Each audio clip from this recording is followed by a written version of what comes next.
Dartmoor Prison, isolated from the outside world by walls of granite.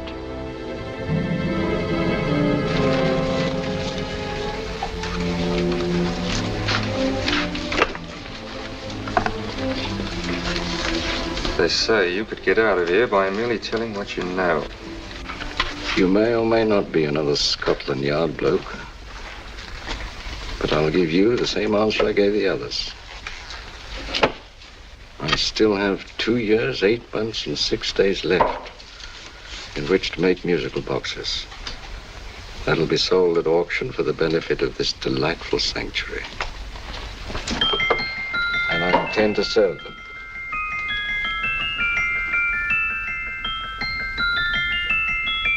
Move along. And now we come to the next object on our list, or I should say objects, because there are 3 of them. Now, ladies and gentlemen, these can be bought together or separately. Now, these beautiful little musical boxes only arrived this morning, and I didn't intend to put them on the auction block until later, but I'm going to sell them now. So, good friends, as our old pal Mark Antony used to say, lend me your ears. And what do you hear? Right. The beautiful tinkle tinkle of a musical box. What a lovely trinket. What a beautiful gift. Created and made by loving hands. A thing of beauty and utility. I was going to start with £5. It's a bargain, £5. Do I see any hands? If there's a connoisseur in the house, will go £3 for it. £2. £1. 10 shillings. Thank you, sir. Ladies and gentlemen, 10 shillings is offered for a musical box you couldn't buy anywhere in London for less than £5. It'd be stealing to let it go for 10 shillings. Like taking milk from a baby. All right, we're selling for 10 shillings. 10 shillings, 10 shillings is offered, 10 shillings is offered, 10 shillings is offered. And anybody give me £1? Want to give me £1? Oh, won't someone give me £1? £1, £1 is offered, £1 is offered, ladies and gentlemen, £1 is offered. It's against you, sir. Will you go to £2? We go to £2, sir. £2. £2 is offered. £2 is offered. Going once, twice, third and the last call. Sold to the gentleman for £2. Sorry, my dear. Now, ladies and gentlemen, comes the opportunity to purchase an exact duplicate of the beautiful little musical box just bought by this gentleman for the ridiculous low price of £2. Oh, it's exactly the same. Exactly the same. Made with the same hands. You hear that? Isn't that lovely? That tinkle, tinkle, tinkle, tinkle. Sounds like Bow Bells to me, you know, with little angels pulling on the ropes, eh? Who'll give me £2 for it? Who's starting with £2? Will anybody start with £2? Oh, come, ladies and gentlemen. You know, from your enthusiasm, we might all be in Scotland instead of London. Please buy it for me, Daddy. £2, certainly not. We all might be in Scotland. Besides, I don't like his manner. £1, 10 shillings. £1. £1 is ours. £1 is offered. £1 is offered. Going £1. Any advance? Going once, going twice, the third and the last call. Sold to the lady for £1. Smart bidding, my dear. Thank you. We come to the third and last of these beautiful little musical boxes. Exactly the same. Tinkle, tinkle. Isn't that lovely? Ladies and gentlemen, I don't bring you here to gull you and swindle you. This is the exact replica of those 2 I just sold before.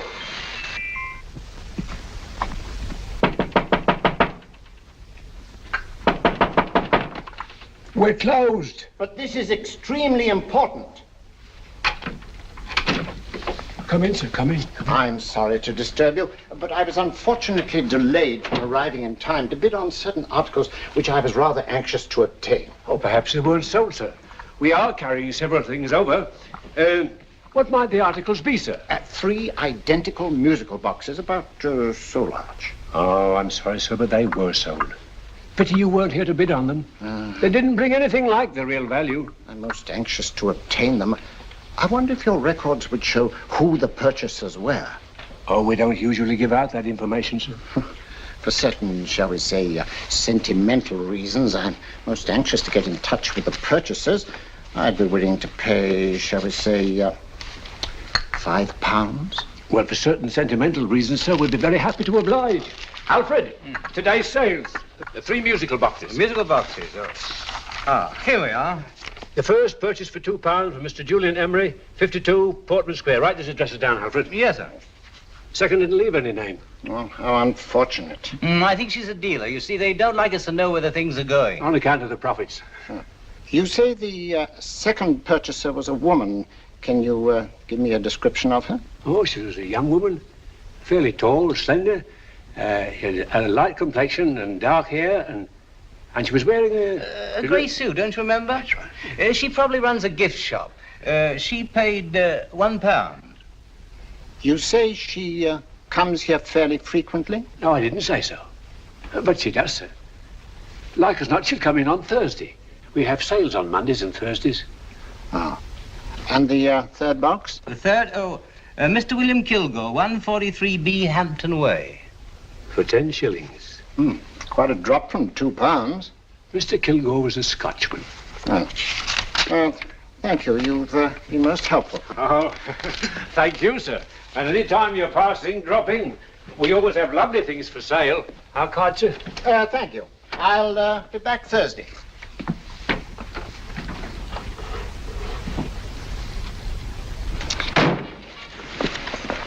The message reached us too late. Musical boxes are being sold. Well, let's get out of here.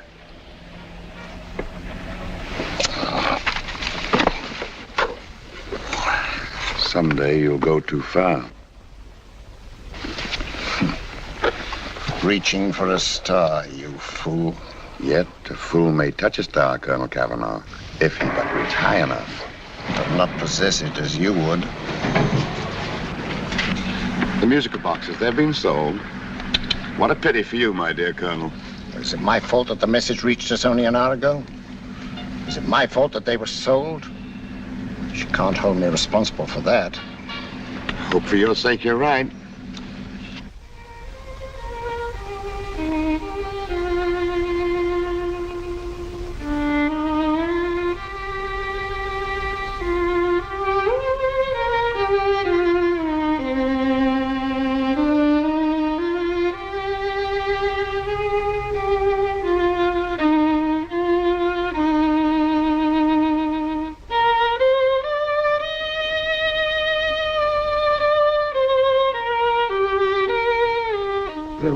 Upon you tonight at 7:45, a gentleman who desires to consult you upon a matter of the very deepest moment. Do you remember that letter, Holmes? It was written over 2 years ago. An interesting case, devilishly interesting. Irene Adler. What a striking-looking woman from the brief glance I had of her. Seems only yesterday. What charm. What poise, and what a mind. Sharp enough and brilliant enough to outwit the great Sherlock Holmes himself. I take it the new issue of the Strand magazine is out, containing another of your slightly lurid tales. It is indeed. And what do you call this one? I call it A Scandal in Bohemia. Not a bad title, eh? If you must record my exploits, I do wish you'd put less emphasis on the melodramatic and more on the intellectual issues involved. More on the What do you mean by that? Well, I do hope you've given the woman a soul. She had one, you know. By the woman, I suppose you mean Irene Adler. Yes. I shall always remember her as the woman.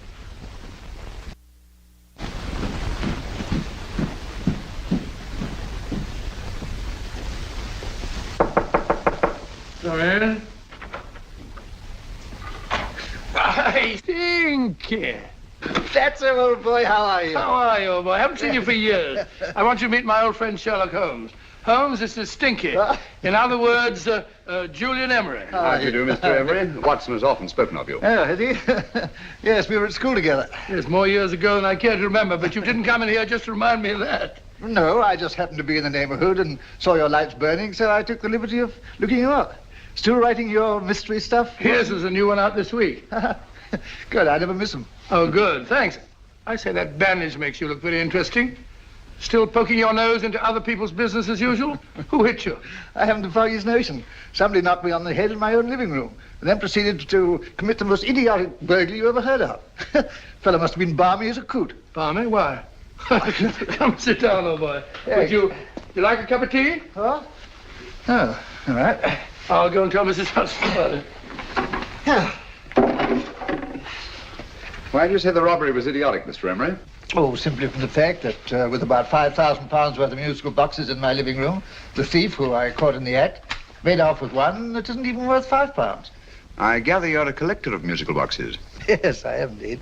Some of them are very beautiful, but not the one that was stolen. The thief evidently grabbed the first thing that came to his hand when he heard me coming into the room. Still, it's rather odd, isn't it, that having disposed of you, he didn't pick up something more valuable. Mm-hmm. Was there anything unusual about the stolen box? No, nothing at all. No, I picked it up in the south of France, several years ago. You say you have many valuable music boxes, and yet the thief made off with one that isn't worth £5. Sounds like rather an intriguing little problem. Well, I take it that he was just an ordinary petty thief and didn't know the value. That is a possible explanation, and yet I venture to say that the average petty thief has a more extensive knowledge of the value of objets d'art than the average collector. Well, anyway, that's Scotland Yard's theory. They didn't get very excited about it. That's consistent anyway. I wonder if I might see your collection, Mr. Emery. Why, of course you could, yes. Nothing a collector likes more than showing off his trophies. When will it suit you? No time like the present. Good. My place is just round in Portman Square. Shall we? Yes, right. Hello? Where are you going? Stinky hasn't had his tea yet. Oh, I'm sorry. We're going round to my place, where I'm going to give you something better than tea. Now, this one was made for Louis the 15th, and is one of the very few still in existence from that period. And a particularly fine specimen at that. Charming, isn't it? Quite. It all sounded to me like a lot of mice running about on a tin roof. I'm afraid you have no ear for music, Watson. Give me a good old band playing a rousing march. You'll have all your silly little tweets.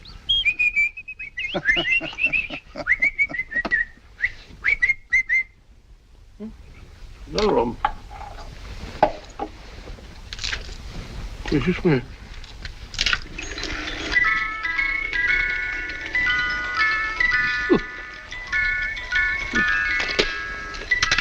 Stupid thing. Singing rabbit. What would you say offhand is the value of a box like that, Mr. Emery? Well, it's hard to say offhand, but I think we'll bring about £500 or £600 today. It's the gem of my collection. Yet a thief who steals an oddity like a musical box passes up one worth £500 for one of almost no value at all. Odd. Very odd. What was the stolen box like, Mr. Emery? Oh, just a plain wooden box about so big. Mm-hmm. As a matter of fact, I have one over here almost exactly like it. I picked this up yesterday at an auction room in Knightsbridge. Paid only £2 for it. Of course, I wouldn't in the ordinary way add one like this to my collection, but the tune intrigued me.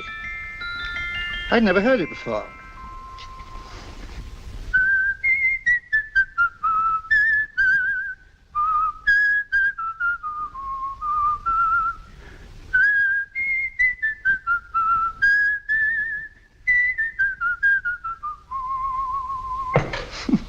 You have a remarkable ear for music, Holmes. Rather an unusual melody. Sit down, will you? Thanks. You say you bought that box at an auction sale yesterday? Yes, the Gaylord auction rooms in Knightsbridge. Mm-hmm. Run by old, what's his name? Crabtree. That's the man. At what time was the robbery committed? Oh, about 3 o'clock this morning. You know, Mr. Emery, that box and the robbery might well be cause and effect, especially since you say that the stolen box outwardly resembles this one a great deal. And Scotland Yard were not particularly interested, eh? Oh, yes, but I wouldn't blame him for that, especially as I told him I was quite unable to describe the thief, except, of course, for the fact that it was definitely a man. All you remember is that you came in here and someone struck you on the head. Yes, and the next thing I knew, my man was trying to revive me. It might be wise for you to put that box away somewhere and lock it up. Oh, I don't think that's necessary. Besides, everything's insured. Well, at least if any further attempts at robbery are made, I'd suggest that you call the police, rather than running into any personal danger. Oh, come, Holmes, aren't you being a bit of an alarmist? Possibly. Well, I must agree with old Stinky. Seems to me you are making rather a mountain out of a molehill. Molehill is the word, old boy, and it's time you were in bed. Thanks so much for letting us see your place. Now, it's been glad meeting you. Holmes, I can't understand why you were so mysterious. Seems to me the petty thief explanation was the only sensible one. Really? I can't see how you can believe it was anything else. I didn't say I believed it to be anything else. The petty thief theory is the obvious one, I grant you. However, it's often a mistake to accept something as true merely because it's obvious. The truth is only arrived at by the painstaking process of eliminating the untrue. We are not able to do that in this case without further data. Rubbish, you're pulling my leg. You're trying to turn a tuppenny halfpenny robbery into an international plot. No, I'm not. I just hope that your friend Stinky is a little more cautious in the future. Just in case.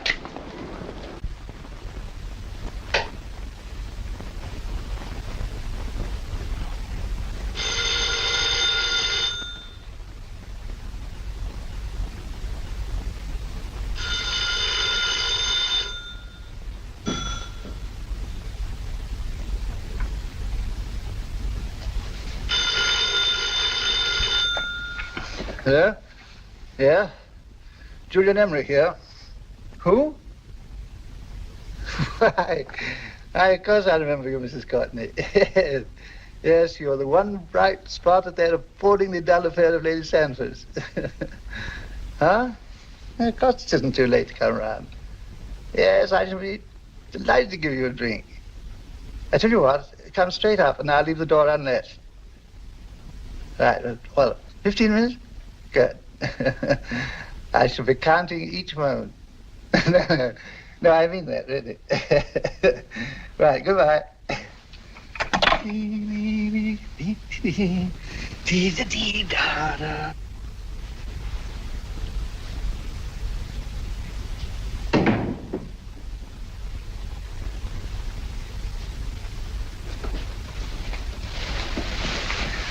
Boo! You startled me. Did I? Yes. Must be the pixie in me. I know I shouldn't have called you so late, but I was at a party just around the corner, and I remembered your invitation to see your collection of musical boxes. My dear Mrs. Courtney, pleasure is all the greater for being so unexpected. My friends call me Hilda. Thanks. Mine called me Stinky. Stinky, how quaint. Oh, what a perfectly wonderful collection of musical boxes. You know, when you told me you had a collection, I had no idea it was so attractive. Yes. They appeal to the ear as well as to the eye. Oh, what a plain little one. Why, it looks just like a country cousin amid all this grandeur. No. You mustn't underestimate the country cousin. Only last night a burglar broke in here, and with all these to choose from, went off with one very much like it. Really? Yes, I don't mind the loss of the box so much, but I do resent this crack on the skull. But it makes you look so interesting. Oh, do you think so? Uh-huh. It's funny, that's what old Fatso said. Fatso? I mean, Dr. Watson. He was here this evening with a friend, a Mr. Holmes. He's interested in my collection, too. Sherlock Holmes? Yes. Do you know him? I've heard of him. Yes, he seems to think I'm in some sort of danger. What a haunting tune. It takes me right back to my childhood. Really? Do you know, it's odd that you should be interested in that particular musical box. Odd? Why? Because Mr. Holmes is also interested in it. He may have been more interested in the tune than in the box. My dear, yes, that's right. I remember now. He whistled it note for note, having heard it only once. Really? He must be a remarkable man. Bit of an alarmist, if you ask me. Don't you believe in warnings? Of course not. Who'd want a box like that? I would. You're not serious. Oh, but I am. Well, you put me in a very awkward position. I'm a collector, you know. And the collector buys but never sells. But if the price were high enough... The price has nothing to do with it. It's the principle of the thing. Yes, well, we haven't had our drink. No, thanks. I must be getting along. Must you really? I'm afraid so. You're not walking out on me, are you? My reputation. Stinky. I say, you know, you are an attractive woman. Thanks.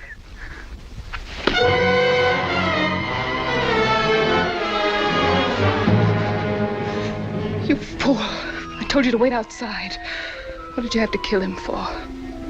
All I had to do was walk out with this. He held you in his arms. Don't touch him. Don't touch anything. Now get out. I'm sorry. You're sorry. What about me? This is murder. What about Scotland Yard? What about Sherlock Holmes? Now get out!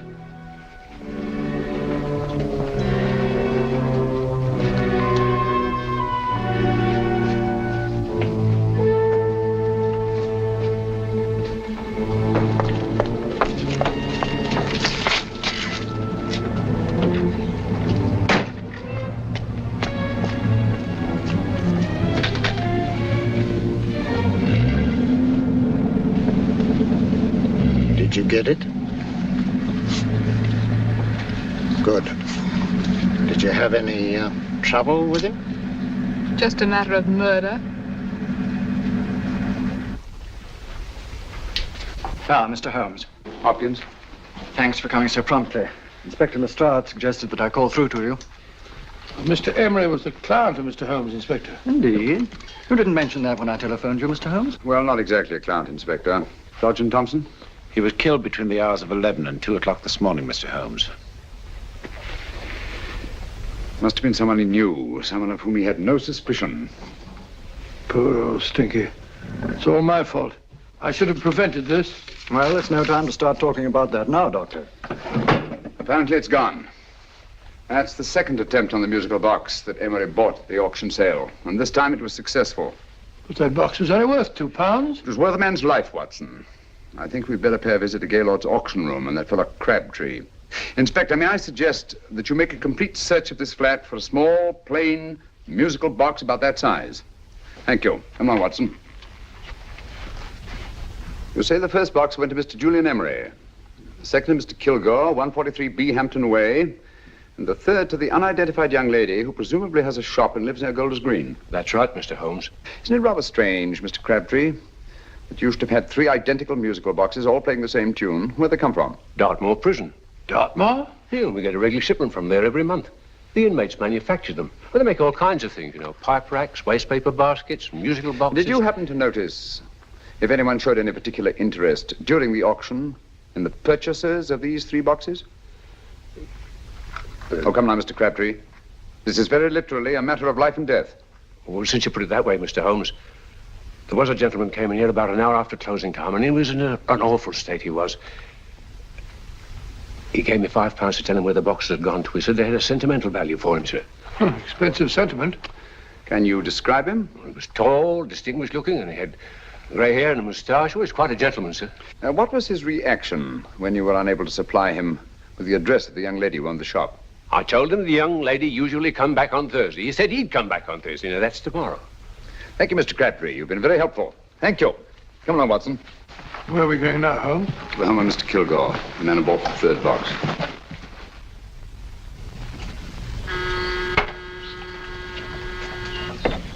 But hang it all, Holmes, how do you know those other 2 musical boxes are of any importance? I don't, but I certainly have no intention of waiting until the owners are murdered to find out. No one at home. I hope that's the explanation. I'll have a look through this window.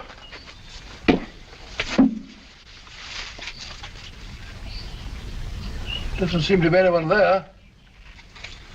The whole place seems deserted as far as I can see. Yes. Mr. and Mrs. Kilgore at home? No. When do you expect them? Oh, in an hour or so. There's no use your hanging about. They don't buy nothing from peddlers. Peddlers? My good woman, this is Mr. Sherlock Holmes. Sherlock Holmes? Oh, go on. Do you mind if we come in and wait? My business is rather urgent. Well, I've got to go out and do my shopping. And I don't know as Mrs. Kilgore like any strangers nosing about. Quite all right, I assure you. Well, I've got to be off. You 2 wait in the parlour. And no smoking either. Mrs. Kilgore says it smells up the house. Funny old girl, Holmes.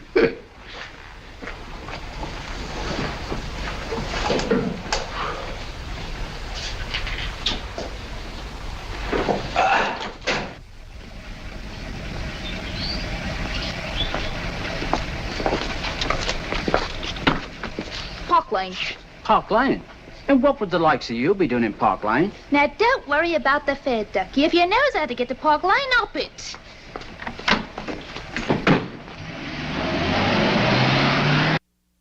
You know, Holmes, I've been thinking. There must have been something hidden in that box of old Stinky's. Stolen jewelry, possibly. What's up, Holmes? Listen. What's just the steam in the water pipes?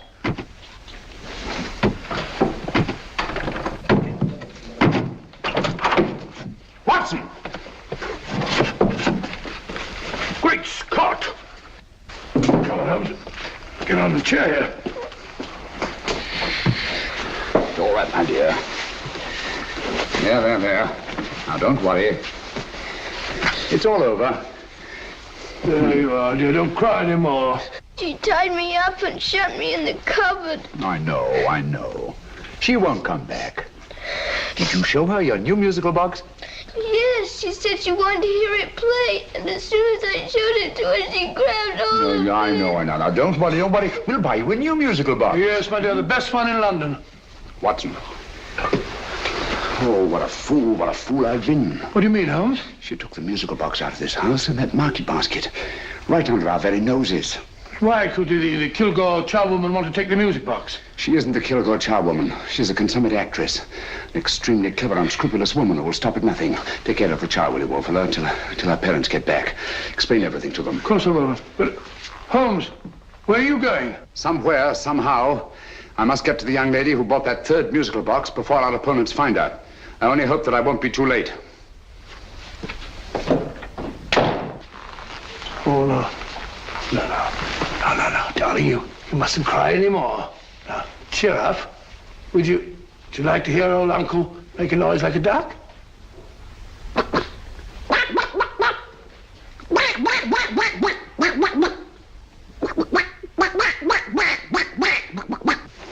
Oh, sorry.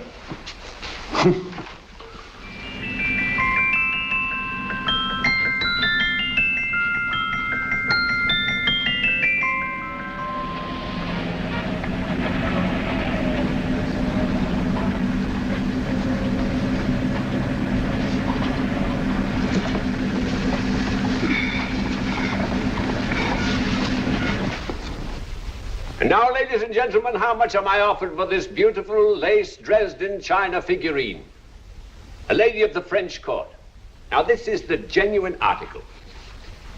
What a beautiful ornament for your mantelpiece. Or you could use it as a centerpiece on the dining room table. Now, will somebody start me for £10? Will somebody start me for £10? £8? £7? All right, £5 is offered, £5 is offered, £5 is offered, £5.10, £5.15, £5.15. £6 is offered, £6, going once, going twice, the third and the last call. Have you all done? Sold to the lady from Twickenham for £6. Next, we have a real museum piece, ladies and gentlemen. A fine 19th century doll. The costume an exact replica of the holiday clothes worn by the Hungarian peasant women. Now, ladies and gentlemen, an article like this would cost you from £15 to £20 in a West End shop. I'm not going to ask you for anything like that. Who'll give me £2 for it? £2. Anybody offer me £2? £2 for the Hungarian? £2? £1. What? Anybody give me £1? Anybody offer me £1 for the doll? £1 is offered, ladies and gentlemen. £1 is offered. Now, I'm not going to waste your valuable time or mine in trying to get one half of what this beautiful doll is worth. If the young lady can steal it for £1, that's her good fortune. So it's going once, it's going twice, the third and last call. Any more? Sold to the young lady for £1. And now, ladies and gentlemen, may I draw your attention to something which may be a great surprise to you, worthy of any collection. The only other one like it is in the British Museum. It's a Ming vase of the 7th dynasty. This vase lay in a large collection somewhere outside Rome for over 2 centuries, I understand. It was discovered there by the noted antiquarian Sir Andrew Coppleston. Now, some of you may remember Sir Andrew Coppleston. Besides being a noted traveller and antiquarian, he's also a gentleman rider.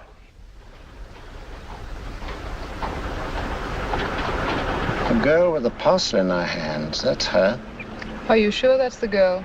Well, she fits perfectly the auctioneer's description. Follow her, Hamid.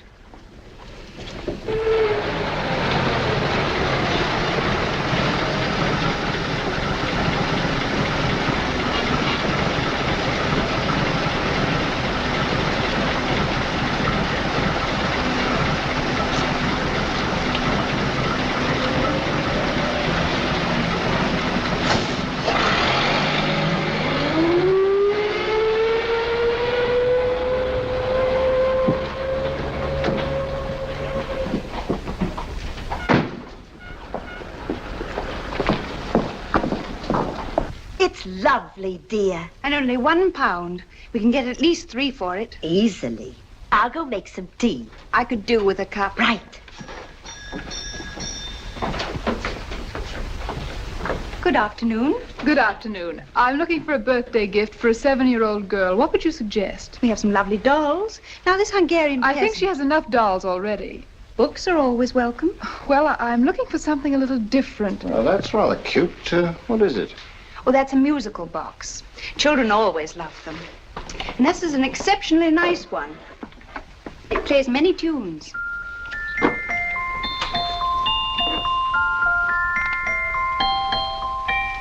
Have you any others? Yes. If you'll just step this way. I have only 2 left.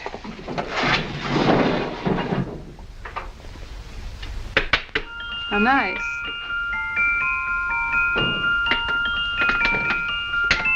Are you sure this is all you have? I'm sorry. They're rather hard to find, you know. That's our entire allotment. I did have one other, but I sold it earlier this afternoon. But it was only a plain wooden one. It wouldn't have been a very nice gift for a child. Really? Do you happen to know who the purchaser was? Why, yes. He left his card, just in case anyone should inquire for him.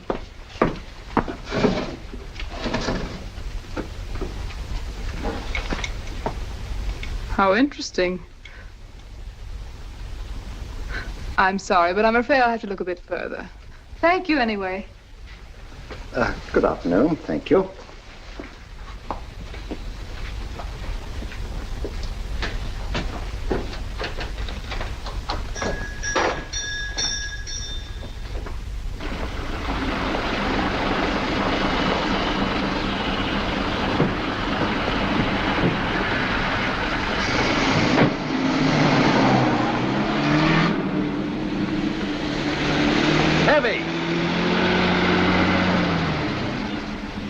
Follow that cab. Here now, what?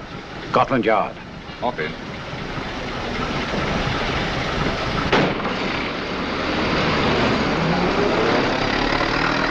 Sherlock Holmes. I might have known. We thought we were the hunters, instead of which we're the hunted. We've been fools. We played right into his hands. Of course. He's had us followed. Don't look. The man in front of the toy shop. Hamid, turn sharp right at the next corner and again at the next.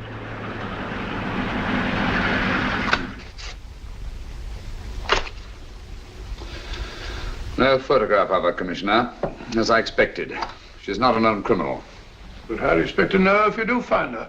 After all, she was disguised as a charwoman. Don't worry, old fellow. If I ever see her again, I'll recognize her. Well, it won't be long till we know who they are and from where they operate. Who's covering them? Sergeant Thompson's following them, sir. They won't get away from him. He's a good man. We could have arrested them at Clifford's toy shop if we had any proof. But we know that they killed Emery. Proof, my dear fellow. We must have proof. We have x-rayed it, sir. There's nothing whatever concealed in the box. We'll have a look at the plates.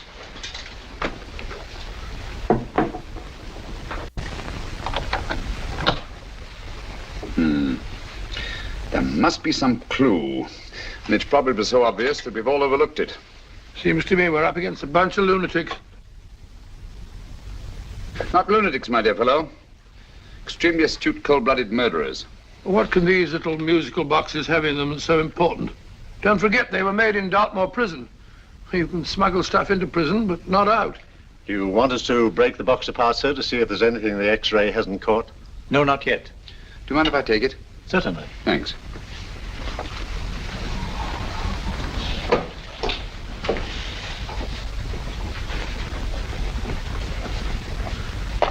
The governor of Dartmoor Prison informed us, sir, in answer to Mr. Holmes' question, that all 3 musical boxes were made by the same convict, John Davidson, serving a 7-year term, sir. Davidson? The Bank of England plates. That'll be all. Yes, sir. Now we're getting somewhere. Wait a minute. How did you know about the plates, Mr. Holmes? I'm a student of crime, Inspector. I make it my business to know about such things. And when the name of Davidson was mentioned... Well, who is this fellow Davidson? As long as Mr. Holmes seems to know all about it already, I suppose there's no harm in telling you. 2 years ago in London, there occurred a robbery of such tremendous importance, although the stolen articles themselves have no intrinsic value whatsoever, that the Home Secretary was instrumental in seeing that not a word of it appeared in any newspaper. But you never told me anything about this, Holmes. You were away at the time. Articles of no intrinsic value and yet of such importance? I don't understand. Davidson was apprehended within 15 minutes of committing the theft. But by that time, he'd hidden the articles in question and they've yet to be found. Before going further, Dr. Watson, I must inform you that this matter's not to be mentioned outside of this room. Of course not. Do I look like a man who'd gossip? Let's not go into that now, old fellow, shall we? Davidson had been employed for years in a position of extreme trust by the engravings department of the Bank of England. The articles he stole were nothing less than a complete duplicate set of plates for printing £5 notes. What? The Bank of England's own plates? Precisely. And with those plates, a gang of crooks could flood England with £5 notes, not forged in the usual sense of the word, but notes undetectable from genuine Bank of England notes in any way whatsoever. Good heavens. Any whisper at all might have resulted in enormous damage in shaking public confidence in the Treasury. We tried everything after we arrested Davidson. Offered him a shorter sentence if he'd tell us where he'd hidden the plates. Why, we even put in Scotland Yard men with him as cellmates, but no results. Obviously, Davidson is a man of strong character and infinite patience. Yet suddenly he feels impelled to smuggle out the secret of the hiding place of the plates to his confederates. Why? I don't understand, Mr. Holmes. Well, for example, has the Bank of England made any plans to radically change the design of the £5 note so that in, say, 7 years from now, notes made from the stolen plates would be worthless? Confidentially, Mr. Holmes, such a move was discussed. But replacing all the £5 notes in circulation would be such a Herculean task that nothing's been done about it as yet. I see. Of course, there is another possible explanation. Davidson didn't have much time to find a hiding place before he was captured. He may be afraid that the plates will be accidentally discovered before he's released. Hence his anxiety to communicate their whereabouts to his confederates as soon as possible. I believe you've hit it, Mr. Holmes. I'm sure that the message is contained in this musical box. Or rather, in all 3 musical boxes, since possession of all 3 seems to be essential. Our opponents have 2/3 of the puzzle, we have 1/3. Well, what are you going to do, Holmes?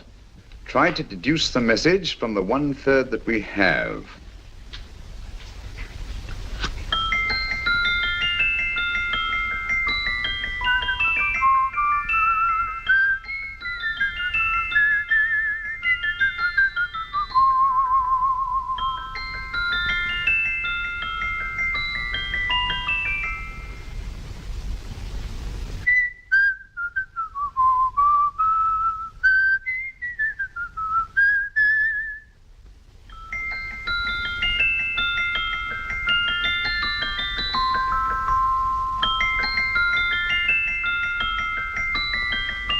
It's the same tune as the one played by Emery's musical box.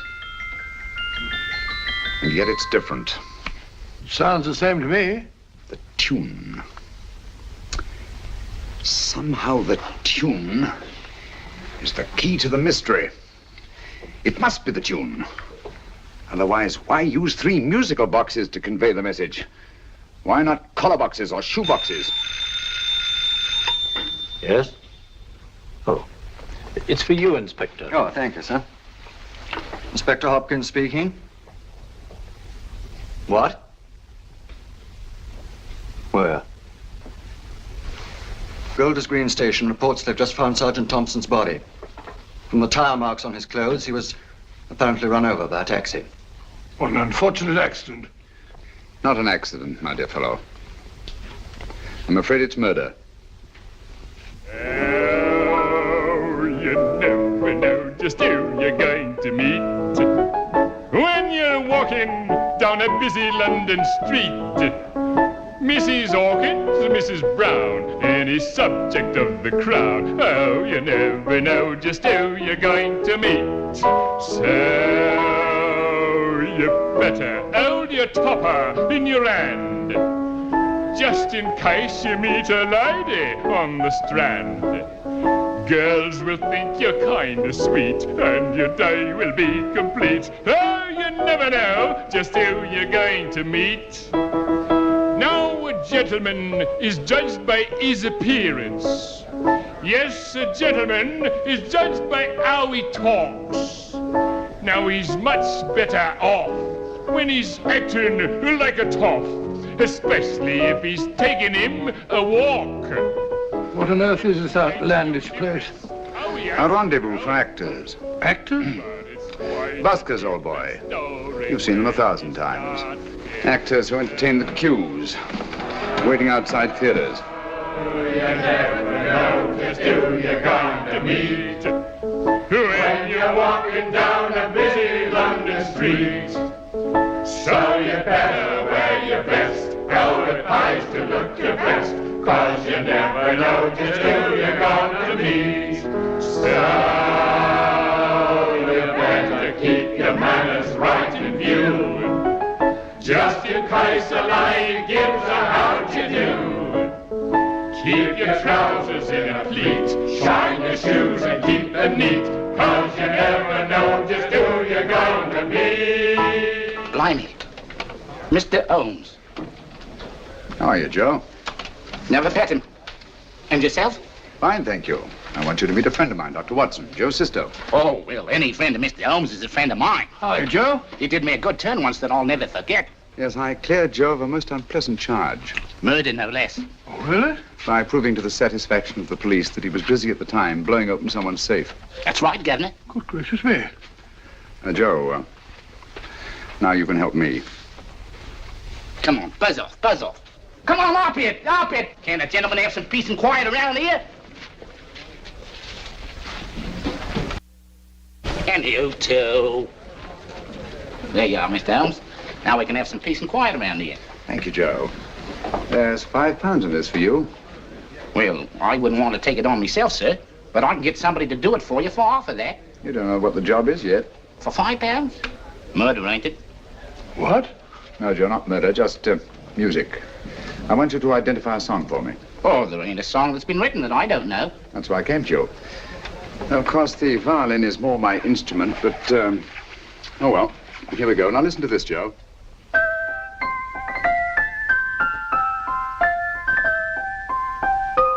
Wait a minute. You're playing that wrong. That should be E natural, not E flat. You know the song? Oh, yes. It's an old Australian song called, The Swag Man. But you're playing it all wrong. That's what I hoped you'd say. Now listen again, Joe.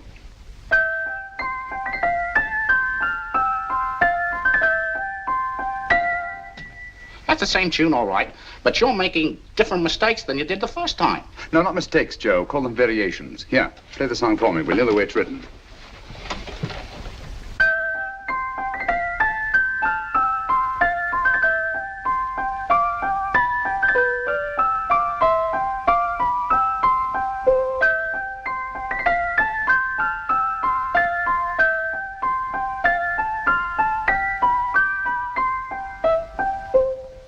There you are. Thank you, Joe. What's it mean, Holmes? Are you onto something? Perhaps. I don't know yet. It's probably a code of some sort. Joe,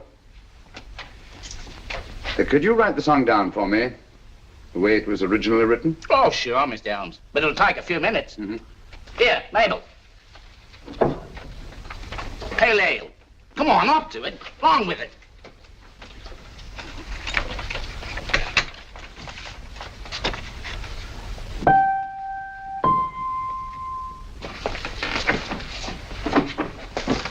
Well, obviously it isn't the lyrics. No combination of those words made any sense at all. The variations in the way Emery's musical box played the tune are different from the variations in the one we have. You sure? Quite. You see, I took the trouble to memorize the tune as played by Emery's box that night we were with him in his flat. Holmes, you amaze me. Elementary, my dear fellow. One of the first principles in solving crime is never to disregard anything, no matter how trivial. But why are 3 boxes? Why not 1? Because the message was obviously too long to be conveyed by any one variation. Then there's the 3rd box, the one that woman took from the Kilgores. That contains yet another set of variations. Yes, well, it's all beyond me. Well, all we have to do now is to find the secret of the variations. Not a very easy problem to solve, my dear fellow.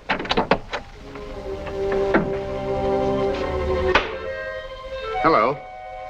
What's up?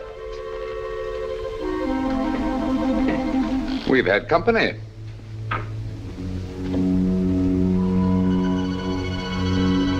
I say, this is outrageous. Ask Mrs. Hudson to come in here, will you? Right.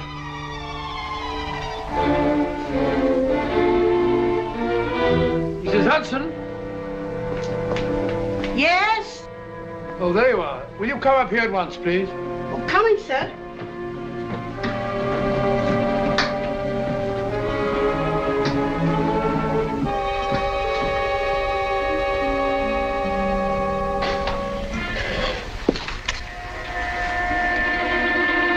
Mercy me, Mr. Holmes. What has happened? Who called while we were out, Mrs. Hudson?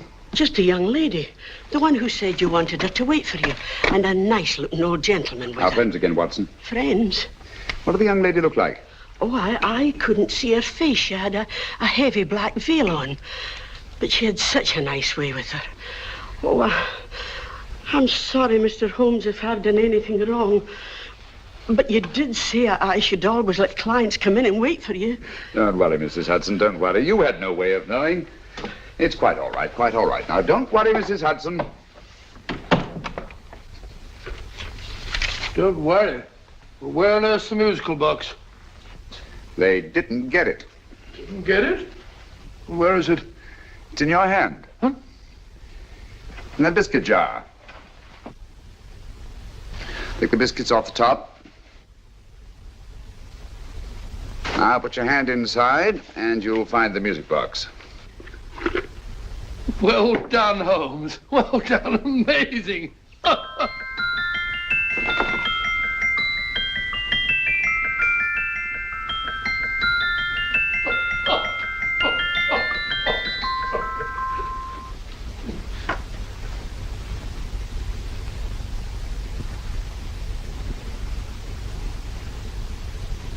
Phew. Nice fresh smell. Like a pub after closing time.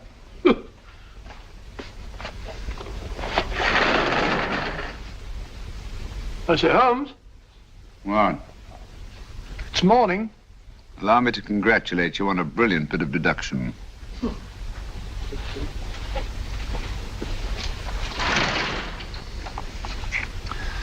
It's not a transposition, not a polygraph transposition, not a trigraph, nor any known form of decoding. How about the Morse code? Have you tried that? Yes, at about 3 o'clock this morning. I'm sorry, old man. I was only trying to help.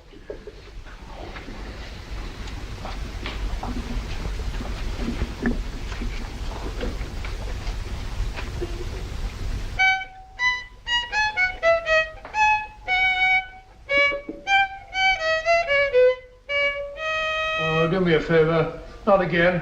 Must have heard that thing 1,000 times. Kept me awake all night.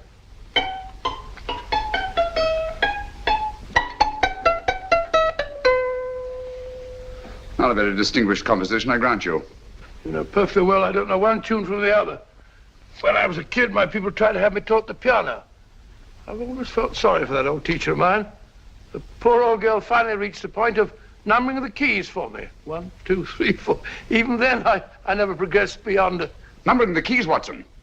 The 19th key of the keyboard is the 19th letter of the alphabet. S. Here. Write it down when I give it to you, old fellow, will you? The first altered note. Write S first. Now, the 8th key is H. The 5th key, E. The 12th key, L.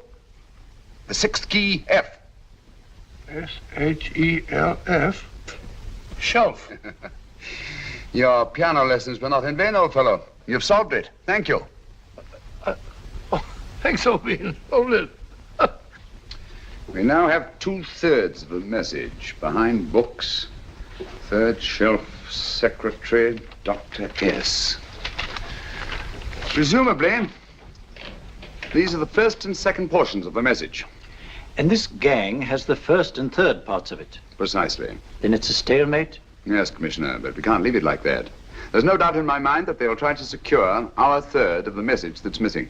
Well, I assume you've taken every precaution to guard the Clifford music box. Oh, yes, it's carefully hidden at Baker Street with Dr. Watson on guard. However, I'm reasonably certain that, difficult as it may be, we can find the plates even without the missing part of the message. Behind books, third shelf, secretary, Dr. S. Well, outside of the fact that Davidson hid the Bank of England plate somewhere in London, Mr. Holmes, I don't see that we've progressed at all. Allow me to point out to you, sir, the key words, Dr. S. It looks as if the plates were hidden in the house of the doctor. Whether S stands for his first or last initial remains to be determined by a process of elimination. Well, there must be 10,000 doctors in London with S for a first or last initial. Precisely. And every one of them will have to be questioned in person. That's why I say this is a task for Scotland Yard. It's a task, all right. But Scotland Yard has searched worse haystacks and found the needle. Well, for the time being, I'll leave the matter in your hands, gentlemen. We'll call you if and when we get a lead on our mysterious Dr. S. Thank you. In the meantime, I intend to follow up a little clue concerning a cigarette.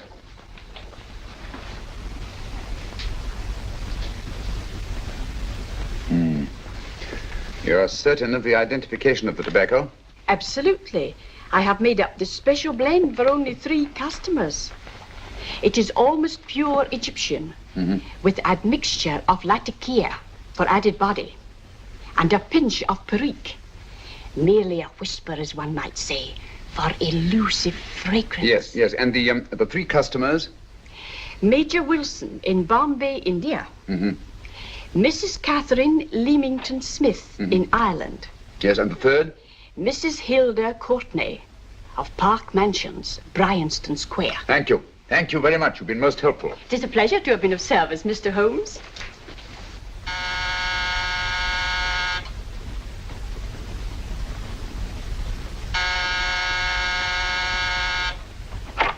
Yes? Mrs. Courtney? Yes. My name is Sherlock Holmes. Oh, do come in. Thank you. I've heard of you, of course, Mr. Holmes. I believe we have a mutual friend in Sir Edward Brookdale. He's spoken to me of you quite often. Indeed. And to what good fortune am I indebted for this visit? I think you know Mrs. Courtney. Well, I did get a summons for speeding last week. But outside of that, I don't think I'm of any interest to the police. Oh, come now, Mrs. Courtney. You seem to forget that you and I have met before. I'm sorry. I'm sure I would have remembered meeting the great Sherlock Holmes. Please sit down. Thank you. You say we met before. Yes. At the home of Mr. and Mrs. Kilgore, 143B Hampton Road. Kilgore? I don't think I know anyone of that name. Well, I didn't say you knew them. As a matter of fact, you called on them when they were out. I don't understand, Mr. Holmes. Really? And you were dressed rather differently. Indeed. Cigarette? Thank you.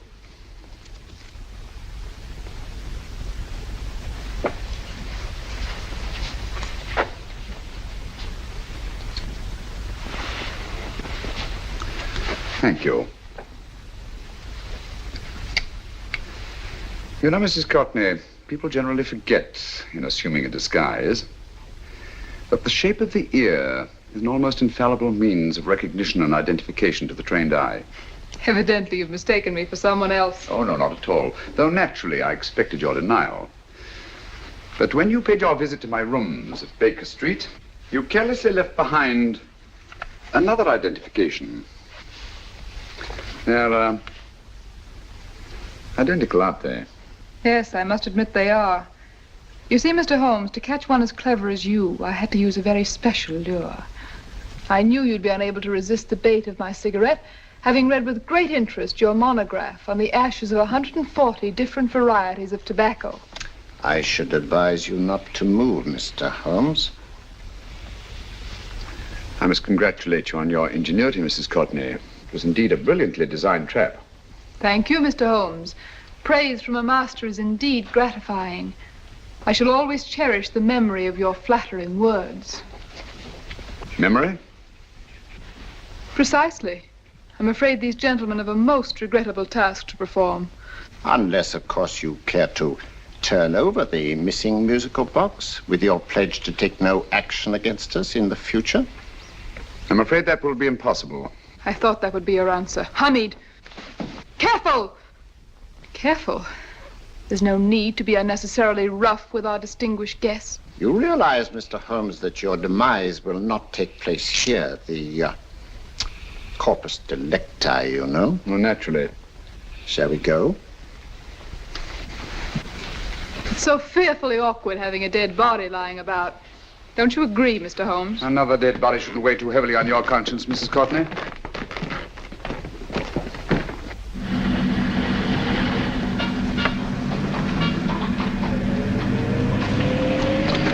You mind if I have a cigarette?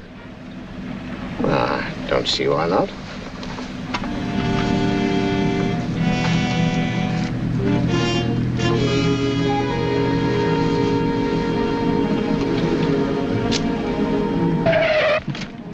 Be careful, Hamid.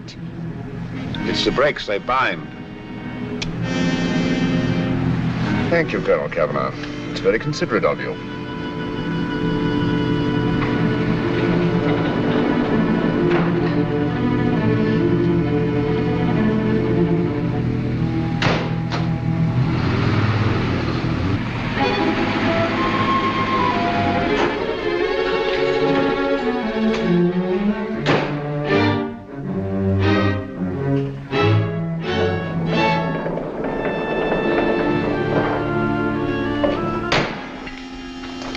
You'll be happy to know, Mr. Holmes, that your death will be a painless one.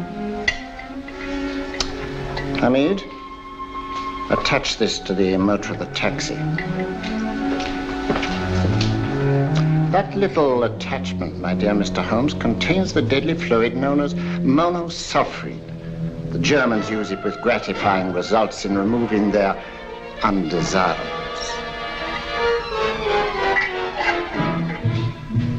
Start the motor.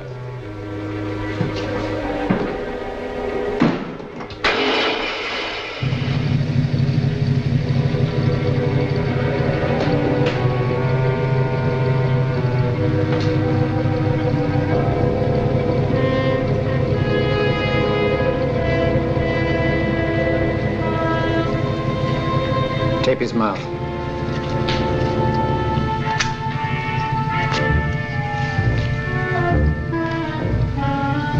Now, up with him, Hamid.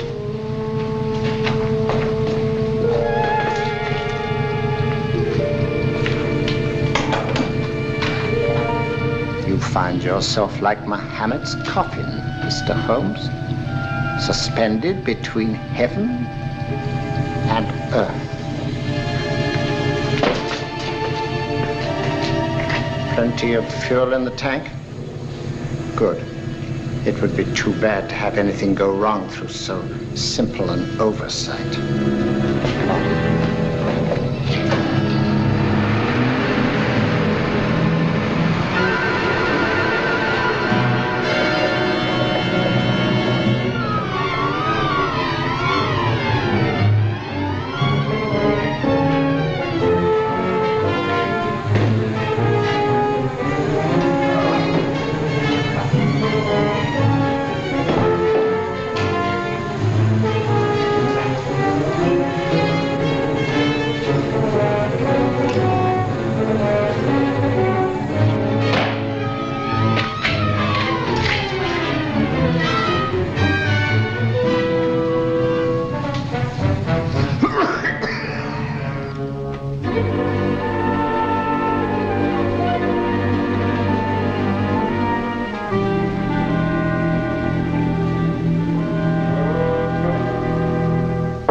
Good afternoon. Mr. Sherlock Holmes? No, I'm Dr. Watson. Oh, of course, Dr. Watson. How stupid of me. Oh, so this is stupid of me. Won't you come in? Well, I really came to see Mr. Holmes. Oh, I'm afraid he's out. I don't know when he'll be back. Perhaps there's something I can do. Won't you sit down? Thank you. You know, Sherlock Holmes and I have been engaged on a great many cases. Oh, really? Yes, indeed. As a matter of fact, this very moment, we're involved in one of the most baffling... Oh, well, won't you tell me your trouble? I may be able to help you. That's very kind of you, Dr. Watson. Perhaps if I wouldn't be imposing too much. Imposing? Oh, there's no imposition. No imposition at all. A pleasure, I assure you. Now, tell me all about it, Miss Williams. Mrs. Williams. I live in Surrey, Dr. Watson, and I've come up to London in sheer desperation. My only sister has disappeared, and the local police seem utterly unable to find her. Well, Holmes and I solved a case exactly like that once. Very interesting as far as I remember. I call it the adventure of the solitary cyclist. Oh, sorry. Now I come to think of it, it wasn't so very similar. Entirely different. I don't think what I was saying. Where were we? She's only 17, Dr. Watson, and until she disappeared last Thursday, she seemed to be in the best of spirits. Possibly a romantic entanglement? Oh, no, nothing of the sort. She left no note, didn't even pack a bag, no explanation. She just started to walk to the village from our house in broad daylight and simply vanished from the face of the earth. Oh, there. Might I have a glass of water? Please, glass of water. Have one minute.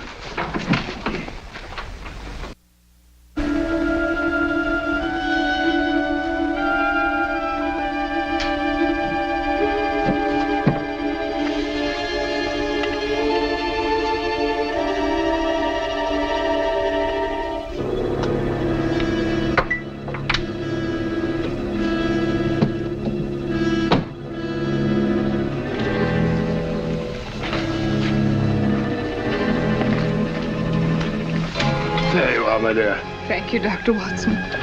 No, you're not to cry anymore. You must pull yourself together. Oh, I feel much better already knowing that you're going to help me. Oh, Dr. Watson, look! Good heavens! Get through the fire brigade, quickly!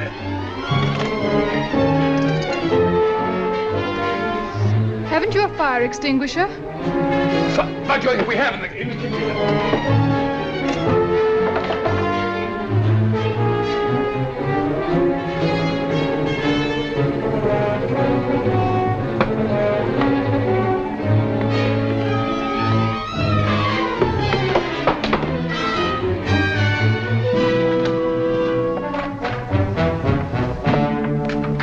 Don't you worry, Miss Williams. We'll have this thing out in no time.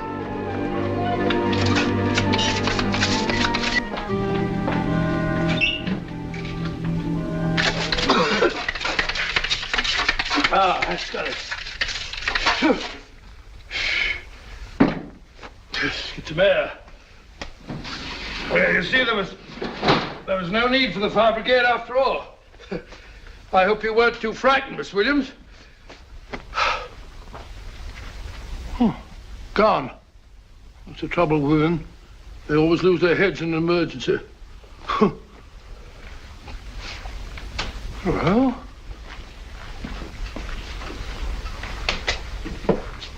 a musical box. Great Scott! Miss Williams!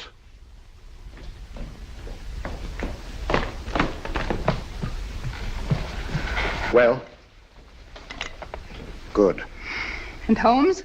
By now, Mr. Holmes has no doubt exchanged his violin for a harp. Always assuming that heaven is his destination. Yeah. And now that we have the missing musical box.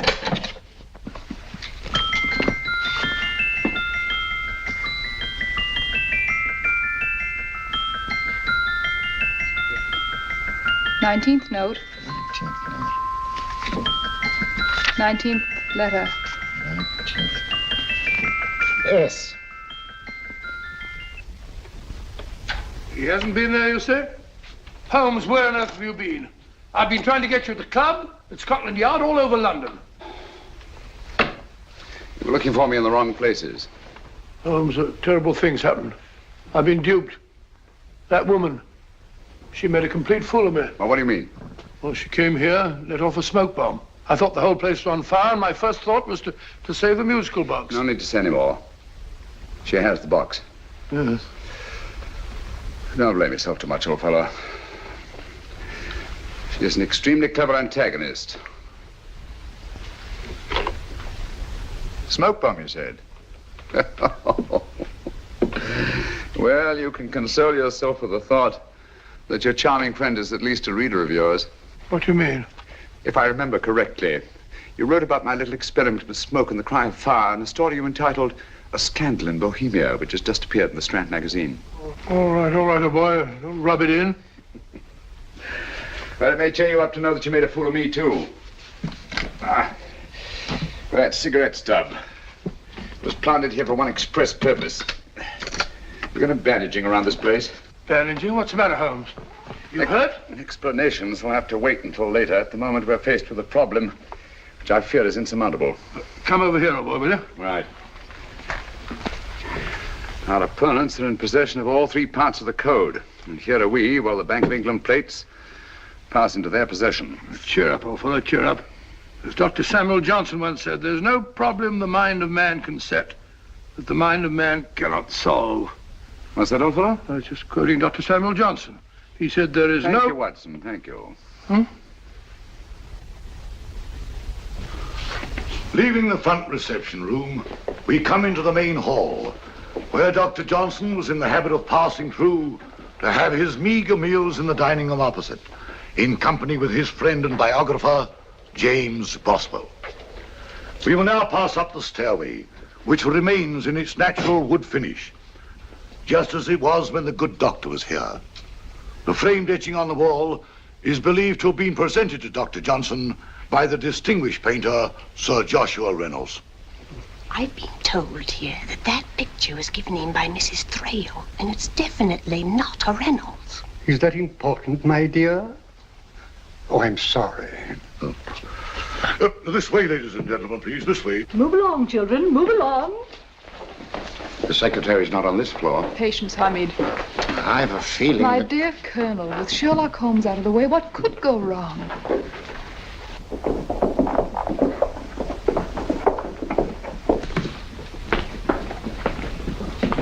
And here we have the Garrett Library, in which Dr. Johnson wrote his famous dictionary, and in which you will see also many of the great man's books and other items of interest. Step forward, ladies and gentlemen, please, step forward. Standing in the corner is the secretary, which contains many of the original works by the literary genius. On this table, Dr. Johnson's cat, Hodge, used to sleep while his master worked.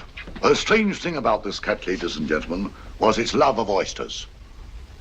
They do say that the dear doctor often went hungry to find the cat that delicacy. What a pity.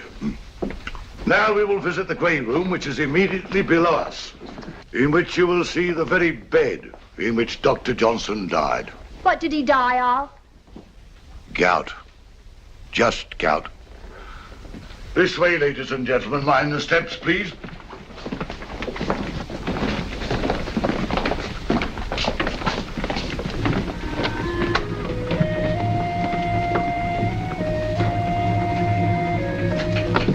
Your keys.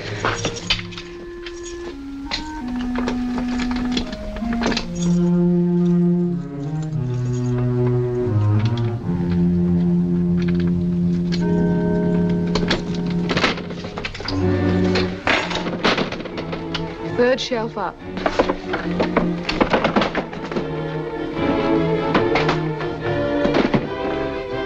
The knife.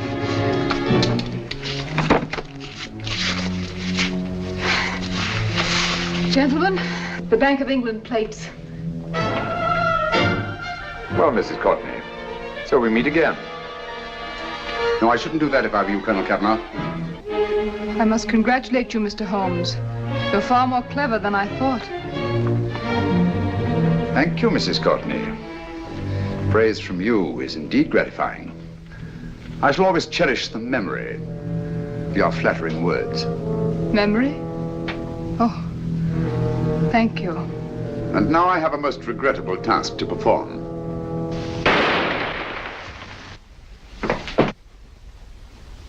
Holmes!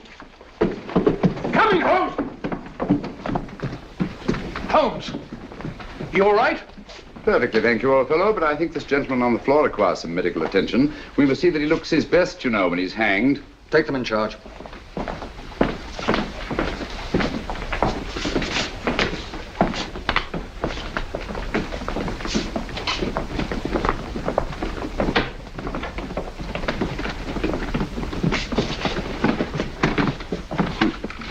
A brilliant antagonist.